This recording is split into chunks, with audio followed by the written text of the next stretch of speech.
La rapporteure, vous avez la parole.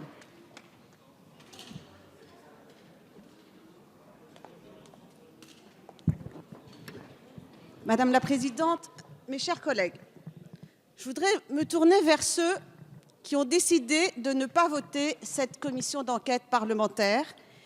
Et je voudrais juste vous demander, de quoi avez-vous peur? Dans quel monde vivez-vous? Nous avons rappelé, et à de nombreuses reprises, et je remercie ici mes collègues Éric Diard et Fabien Di Filippo qui se sont exprimés au nom des Républicains, sur l'objectif, sur l'objet même de cette commission d'enquête, où pour certains, vous avez fait semblant de ne pas comprendre, en jouant sur la forme, avec des arguties complètement incompréhensibles, de modification éventuellement du texte initial. Oui, nous le revendiquons. Ce texte a changé.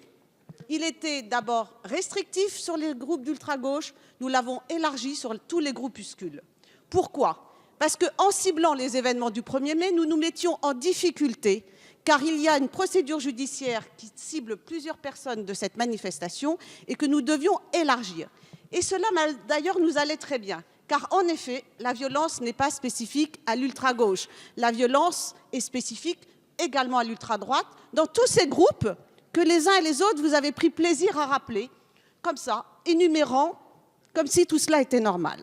Alors, on ne peut pas se satisfaire de cette situation, c'est l'objet même de cette commission d'enquête, et pour vous, on dirait circuler, il n'y a rien à voir. Eh bien, si les Français vous écoutent, s'ils entendent vos arguments, je ne suis pas du tout sûre qu'ils soient, pour eux, représentés dignement. Vous n'êtes peut-être pas élu parisien. Vous n'avez peut-être pas conscience de ce que ça représente quand on est à Paris, de voir cette violence. Mais vous l'avez peut-être ailleurs, dans d'autres endroits. Et ils ont été énumérés. On ne peut pas continuer à tolérer cette violence qui arrive de partout. Il a été tout à l'heure précisé, il y a 2 poids 2 mesures dans la manière dont les choses sont faites. Il ne s'agit pas non plus ici, et je l'ai rappelé puisque ça faisait très peur au groupe En Marche, que nous fassions le procès du ministre de l'Intérieur.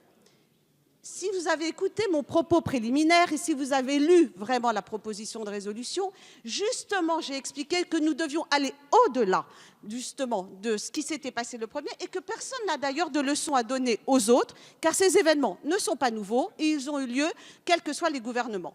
Donc, n'ayez pas peur du procès en sorcellerie que nous pourrions éventuellement faire au ministre de l'Intérieur. Ce débat va bien au-delà.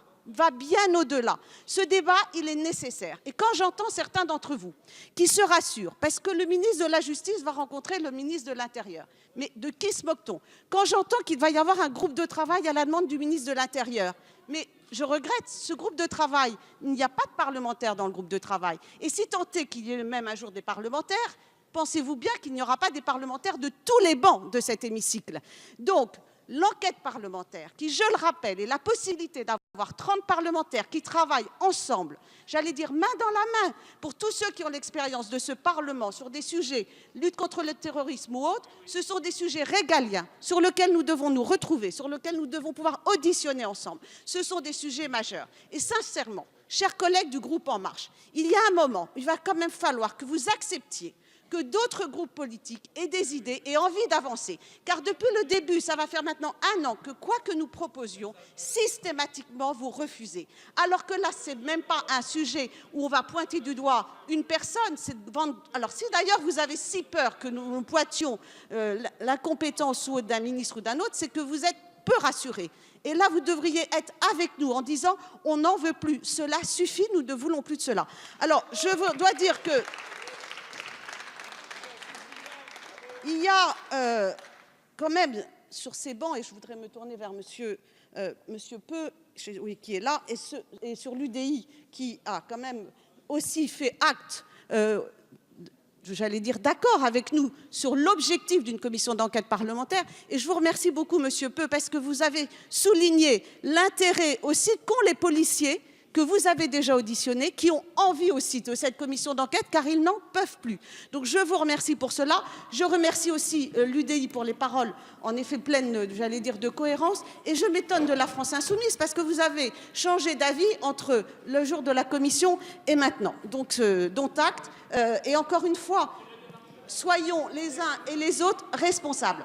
Au moment où nous allons voter la réforme de la Constitution, et l'affaiblissement du rôle du Parlement, puisque vous souhaitez, entre autres, diminuer le rôle de l'amendement, si en plus maintenant, lorsque nous proposons des commissions d'enquête parlementaires, vous nous le refusez, eh bien sincèrement, je crois que vous êtes en train de diminuer le rôle du Parlement et qu'aujourd'hui, vous prenez date pour la suite. Et je serai vous, si le jour où il y aura des prochaines violences, si je ne sais pas si c'est le groupe de travail de M. Collomb qui va le résoudre, mais en tout cas, la représentation nationale n'aura pas été au rendez-vous, vous nous aurez empêché d'y être et vous aurez donc une grande responsabilité. Merci, Madame.